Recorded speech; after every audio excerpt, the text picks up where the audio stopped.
Week 6, day 5. Jesus told a story very similar to this in the New Testament, because in Joshua chapter 9, verse 1 through 15, we have the story of the Hivites kind of deceiving Israel into thinking they're like this foreign, poor group of wandering people. And they say, make a covenant with us, so that we can be allies with you. And they trick them. It's interesting, in Luke 16, Jesus tells a story about the shrewdness of a dishonest manager. He's a guy who knows his boss is about to fire him. So, in shrewdness, he looks in the phone number files and sees all the people that owe him money, and he calls them all and says, hey, I'll give it to you at a massive discount. And they're all, of course, deliriously happy. And Jesus says, that guy was shrewd. He used his situation to advance his standing. After he got fired, he probably had a lot of friends who were willing to help him.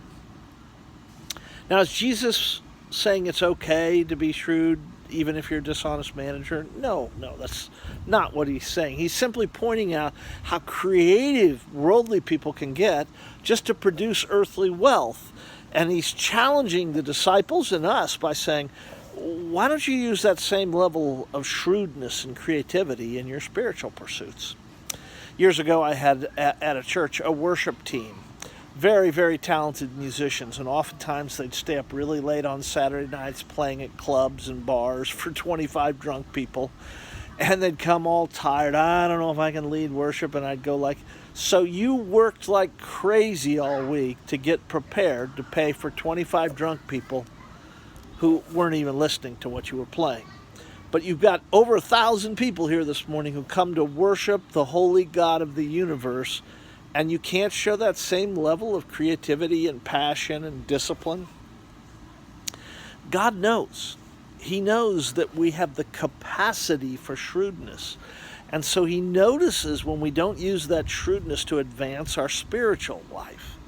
So I would ask you the question, if I looked at your life, would I conclude that you're creative and shrewd in your pursuit of spiritual things?